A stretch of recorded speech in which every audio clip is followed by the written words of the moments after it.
roubaram, mataram, quiseram implementar no Brasil uma ditadura, foram anistiadas e são os verdadeiros defensores da democracia e batalham hoje para impedir que um grupo de pessoas que estavam numa manifestação recebam o mesmo benefício. Pro inferno com essas pessoas. Que o inferno os receba. Toda a chama ardendo, queimando esses demônios. Desculpa.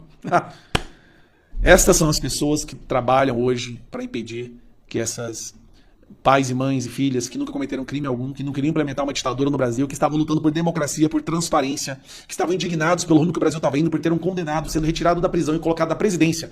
Essas pessoas, de acordo com eles, não merecem. Que essa pessoa está passando, porque ele ficou 10 dias na solitária. É tudo inacreditável. Isso que está acontecendo é simplesmente impossível de acreditar que isso está acontecendo. Cara, e eu vou te falar, a maior dor de cabeça hoje do Alexandre de Moraes é esse cara. Porque o que eles fizeram para colocar esse cara na prisão, forjando documentos de entrada nos Estados Unidos, envolvendo uma fraude internacional, falsificação de documento americano, esta vai ser a criptonita do Alexandre de Moraes. Esse vai ser o que vai realmente derrubá-lo. Vamos para as cartas. Ficou boa a história, né? Fala a verdade. Ficou boa, né? Da Nárnia do Leste e da Nárnia Oriental. Um falador profissional do grupo da Toyota velha que andava no campo fez um comentário semana passada em um dos seus programas sobre o assunto. E horas depois, esse falador profissional recebeu um pé na bunda que foi enviado pelo sapo, pelo seu espelho fone. Segundo esse falador profissional... Olá a todos do canal Web Mídia, inscritos, novos inscritos, sejam todos bem-vindos. E também vocês que sempre nos acompanham pela página da Web Mídia, sejam todos bem-vindos. É uma honra ter vocês aqui. É uma honra, sempre eu falo isso, tá? De ter vocês assistindo nosso conteúdo. Eu gostaria de mostrar para vocês o que o deputado Gustavo Gaia, ele acabou de falar. São extremamente importantes essas informações, essas notícias, né? E você pode observar que tudo vem acontecendo, tá? Muito rápido mesmo. Tem até aqui a questão da anistia, né? A anistia, sim, foi concedida, tá? Mas não foi concedida para os verdadeiros patriotas, mas sim para aquelas pessoas que não têm compromisso com o Brasil, com o patriotismo. Por isso que eu peço a vocês, tá, que fique até o finalzinho, fique até o final. E outra coisa também que eu achei interessante é que é surreal mesmo, é surreal o que o Moraes, né, ele ali deixa, né, o Felipe Martins ir ao julgamento. E tem muitas coisas que o deputado Gustavo Gaia vai falar e explicar, e eu achei muito interessante. Então eu peço a vocês que fiquem até o finalzinho, tá? Não pule o vídeo, você vai ficar impactado no que você vai ouvir, porque são informações importantes, tá? Muito importante mesmo, porque assim, ó, a anistia, ela foi concedida.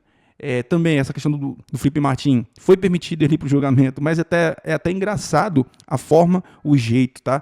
Que foi ali permitido. Mas eu vou voltar aqui novamente e vamos ver aqui o deputado Gustavo Gaia falar acerca do assunto. Eu vou até colocar em tela aqui cheia aqui. E observe bem, fica até o finalzinho, que no finalzinho eu quero te falar algo muito importante sobre o que está acontecendo aqui no Brasil. Olha que maravilha, pessoal. O Brasil é um país extremamente generoso. A anistia foi concedida. E calma lá, não só a anistia foi concedida, como as pessoas que foram anistiadas chegaram a receber 400 mil reais, outras recebem salários de 10, 20, até 30 mil reais. Que país maravilhoso. Vamos lá, não é uma anistia para essas senhoras de idade que estavam num prédio público num domingo à tarde sem ninguém lá dentro. Não é para essas pessoas que representam um gravíssimo risco para a nossa democracia por terem quebrado algumas janelas, não. Esta anistia foi dada para um outro grupo de pessoas. Pessoas democráticas que assaltaram bancos, que assassinaram jornalistas, que assassinaram militares, que sequestraram embaixadores. Nada tão arriscado, tão perigoso quanto alguém que ajoelha com a Bíblia na mão no plenário da Câmara dos Deputados. Dá uma olhada nisso aqui. Matéria da Folha de São Paulo de 1999, celebrando aí os 20 anos da anistia. Olha o título. Presidente da República, 2 ministros e pelo menos 9 deputados sofreram sanções no regime militar. Anistiados políticos chegam ao poder. Vamos dar uma olhada nesses anistiados que receberam essa bondosa anistia. Tem aqui, ó, Aloysio Nunes. Quem mais que nós temos aqui, ó? Vamos lá. Dirceu, tá? Serra, Luiz Fernando Henrique Cardoso. Agora vamos lá. Olha só quem recebeu aqui do Legislativo, José Dirceu. Sabe o José Dirceu? Aquele que participou da guerrilha, que foi fazer treinamento em Cuba para implementar uma ditadura socialista no Brasil? e cometeu vários crimes, assaltou bancos e tudo mais, né? Foi anistiado, recebeu salário. E pode vir a ser deputado novamente nas próximas eleições. O Brasil é um país maravilhoso, né? Tem mais gente aqui também, vamos lá. Genuíno, lembra do José Genuíno? Pois é, ele participou da guerrilha do Araguaia, atirando contra militares, matando pessoas inocentes. Ele era do Partido Comunista do Brasil, foi preso em 72, cumpriu integralmente sua pena até 77. Olha que gracinha. Ele ficou 5 anos preso por participar da guerrilha, por atirar contra militares e atirar contra pessoas inocentes. E agora, tá anistiado, gente. Que gracinha, né? Ele era presidente da UNE, assim como Lindbergh, a Gleisi Hoffmann também eram presidentes. Sabe o Gabeira, que aparece agora no Globo News? É o Gabeira. Ele só participou, de um sequestro de um embaixador norte-americano, como integrante do MR8. Era só um sequestro, gente. Nada demais, nada tão grave quanto quebrar um vidro ali num prédio público. Foi anistiado também. E hoje, não só isso, trabalha na Rede Globo. Não posso deixar de falar. Sabe quem mais foi anistiado também e ficou ganhando aposentadoria de R$10 mil? Lula é anistiado e a aposentadoria que recebe é legal. O benefício previdenciário concedido ao presidente Luiz Inácio Lula da Silva como aposentado anistiado foi considerado legal para o Ministério Público Federal do Distrito Federal. Representação enviada ao Ministério Público afirmava que o presidente não poderia receber a aposentadoria porque não foi preso durante o regime militar. Olha, ele nem foi preso, mesmo assim foi anistiado e ainda recebe salário. Baseado em informações fornecidas pelo INSS, pelo Ministério do Trabalho e pelo Ministério da Justiça, o procurador da República no Distrito Federal, Peterson de Paula Ferreira, verificou que o presidente Lula foi considerado anistiado político por conta da cassação dos seus direitos sindicais. Olha, anistiado e recebendo salário, não passou nem um dia preso, nem um dia na solitária, nem um dia, tadinho, né? Em abril de 1980 e também por ter sido destituído do cargo de presidente dos sindicatos dos metalúrgicos de São Bernardo dos Campos por ato de exceção. A comissão especial A Comissão Especial da Anistia do Ministério da Justiça deferiu, de forma unânime, a anistia ao presidente Luiz Inácio Lula da Silva, em 20 de abril de 93. Foi publicado no Diário Oficial da União ato do então ministro do Trabalho declarando Lula anistiado político. Com base na concessão da anistia, deu centrado um pedido de aposentadoria excepcional de anistiado pela via administrativa deferida com a data retroativa 5 de outubro de 88. Ele deve ter ganhado uma fortuna nisso daí, tá? Salário do Lula, em torno de R$10 mil por mês. Lula tá ganhando R$10 mil por mês como anistiado político. Por quê? Por ter perdido um cargo de trabalho nos sindicatos lá, que ele trabalhava nos criminosos lá. O Brasil é um país generoso. Estas mesmas pessoas que sequestraram, roubaram, mataram, quiseram implementar no Brasil uma ditadura, foram anistiadas e são os verdadeiros defensores da democracia e batalham hoje para impedir que um grupo de pessoas que estavam numa manifestação recebam o mesmo benefício. Pro inferno com essas pessoas. Que o inferno os receba. Toda a chama ardendo, queimando esses demônios. Desculpa. Transformaram em prisioneiros políticos. Essa é a pergunta que a gente tem que fazer hoje. A principal dor de cabeça, a maior preocupação, certamente a pessoa que tira o sono do Alexandre de Moraes, não é Alan dos Santos, não é Oswaldo Eustáquio, Eduardo Bolsonaro, ou qualquer uma dessas pessoas que hoje são deputados ou senadores no Brasil. Não. Rodrigo Constantino, Paulo Figueiredo, não. Se tem uma pessoa que tira o sono do Alexandre de Moraes e muito provavelmente será o responsável pelo maior prejuízo na vida do nosso ditador da toga, é esse cidadão aqui, ó.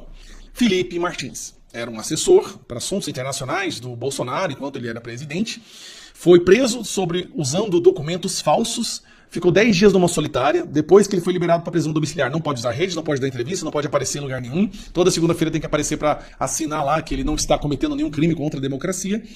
Só que o que o Moraes fez para prender essa pessoa envolveu crimes internacionais. E o motivo do Moraes ter se esforçado tanto para prender esta pessoa é porque ele olhou para esse rostinho e pensou, tem cara de menina ajeitadinho, Enzo de Alphaville, vou prender ele durante uns 6 meses, vou inventar um documento aqui qualquer, vou prender ele e com certeza ele vai delatar exatamente o que eu quero. Como fez o Mauro Cid, depois de 11 delações. Só que não deu certo, né? O Felipe Martins foi muito mais homem do que muito moleque de farda que tem por aí. E aí, semana que vem vai ser o julgamento do caso do Felipe Martins. Só que ele está numa prisão domiciliar, ele não pode sair da sua área ali onde ele mora. Pediu autorização para ir para Brasília. Aí o Alexandre de Moraes gentilmente concedeu essa autorização aqui, ó. Ex-assessor de Bolsonaro pede a Moraes para circular em Brasília durante o julgamento do STF. Felipe Martins foi autorizado pelo ministro a se deslocar entre hotel e tribunal para acompanhar a sessão. Presta atenção. Então, o Felipe Martins esses dias para trás o Alexandre de Moraes pediu explicação de por que ele apareceu num vídeo de outra pessoa. O que já é por si só uma aberração, mas tudo bem. Então o Felipe Martins ele vai ser autorizado a sair do hotel pro tribunal, hotel. Cara, pode falar uma coisa? O Alexandre de Moraes acabou de soltar um traficante com 52 quilos de cocaína para a prisão domiciliar. a justiça brasileira acabou de soltar um ex-senador que estuprou a própria filha. É impressionante o que está acontecendo no Brasil. E aí, eles vão liberar o Felipe Martins, né? Para fazer esse percurso que é tribunal, hotel, hotel, tribunal. Tá aqui, ó, nessa quinta-feira, Moraes autorizou Martins a circular entre o aeroporto, o hotel e o Supremo para acompanhar o julgamento em que é réu. Isso porque é o julgamento no qual ele é réu. Entre segunda-feira e quarta-feira, 21 e 23. Né? Martins usa tornozeleira eletrônica e está proibido de deixar a cidade onde mora, Ponta Grossa, 103 km de Curitiba. Agora, a defesa pediu para que o ministro amplie a decisão para que Martins possa circular na capital federal durante o dia, nos mesmos moldes em que já o faz em sua comarca de residência, inclusive para fins alimentares, higiene, descanso e reunião técnica com seus advogados. Olha isso aqui. Nenhum criminoso do Brasil, dos mais perigosos, de chefe de facção criminosa que degolou 200 pessoas, passa por que esse cara tá passando. E eu vou te falar por quê. O que foi feito para colocar esse cara na prisão, forjar provas envolvendo instituições internacionais nos Estados Unidos, esse foi o maior erro já cometido pela turminha ali da ditadura da toga. Segundo o ministro, Felipe também não pode se deslocar nas dependências em Brasília fora do roteiro. Aeroporto, hotel, sessão de julgamento, hotel, até o retorno a Ponta Grossa. Procurada pelo Poder Dizendo, a defesa de Felipe disse que ainda está avaliando se ele irá ao julgamento depois da decisão. Felipe Martins chegou à capital federal na manhã da segunda-feira, de 21, exatamente para estar presente no julgamento da primeira turma do STF na terça e na quarta-feira. Na ocasião, os ministros avaliam se recebem a denúncia da PGR contra Felipe mais 5 acusados a serem responsáveis por gerenciar as operações do grupo formado de 34 pessoas. Cara, isso aqui é simplesmente inacreditável. Inacreditável. O que o Alexandre de Moraes está fazendo é inacreditável. É inacreditável o que ele está fazendo. É inacreditável o silêncio da imprensa por tudo que ele está fazendo. É inacreditável que os outros ministros do STF aceitem isso como se fosse normal. É inacreditável que essa pessoa está passando porque ele ficou 10 dias na solitária. É tudo inacreditável. Isso que está acontecendo é simplesmente impossível de acreditar que está acontecendo. O cara, eu vou te falar, a maior dor de cabeça hoje do Alexandre de Moraes é esse cara. Porque o que eles fizeram para colocar esse cara na prisão, forjando documentos de entrada nos Estados Unidos, envolvendo uma fraude internacional, falsificação de documento americano, esta vai ser a criptonita do Alexandre de Moraes. Esse vai ser o que vai realmente derrubá-lo. Vamos para as cartas. Ficou boa a história, né? Fala a verdade. Ficou boa, né? Macaco branco. O sapo está envolvido até aos pescoços em um escândalo dentro dos donos da bola, que pode explodir a qualquer momento. O assunto é gravíssimo. O sapo está enrolado com o atual dono da bola de Nárnia do Sul, que recebe muito milho, que diretamente está envolvido na compra e venda de escravos caríssimos para outros reinos bolísticos da Nárnia do Leste e da Nárnia Oriental. Um falador profissional do grupo da Toyota velha que andava no campo fez um comentário semana passada em um dos seus programas sobre o assunto, e horas depois esse falador profissional recebeu um pé na bunda que foi enviado pelo sapo pelo seu espelho fone. Segundo esse falador profissional, esse rei da bola não poderia ocupar o reinado, porque os assuntos lá são de extrema gravidade, o qual ele participava antigamente de esquemas de corrupção na gestão do antigo Naldo Peixeira. Como esse? Naldo Peixeira. E em menos de 2 horas, o falador profissional foi demitido. Em resumo, a dentadura chegou também na bola de futebol narniano. E vemos um grande sapo envolvido no meio desse troço, com milhões e milhões de milhos. Então, nós perguntamos, o que falta mais para o rei da bola? Não basta tudo que estamos vendo? Que Nárnia é essa? A quem ela pertence? Uma coisa é clara, Nárnia pode ser de qualquer um, menos dos narnianos. Scarface. Ficou bom, né, Judite? Você gostou? Você só ri, né? Ai, Luciano, você também só dá risada, né? Mas ficou bom, né? Scarface. Escute isso aqui. A produtora de luz pretende ainda esse mês entregar um relatório bombástico para os fiscais do reino, com números alarmantes que deverá abrir a caixa preta com gastos do gambá e da desgraçada. Saques que faladores profissionais que são comissionados não divulgam. Esse puxadinho do gambá estaria disposto a salvar as suas ações no mercado narniano com a promessa dessas revelações, que vai expor o Luizão. Não é Luizão, é Luzão.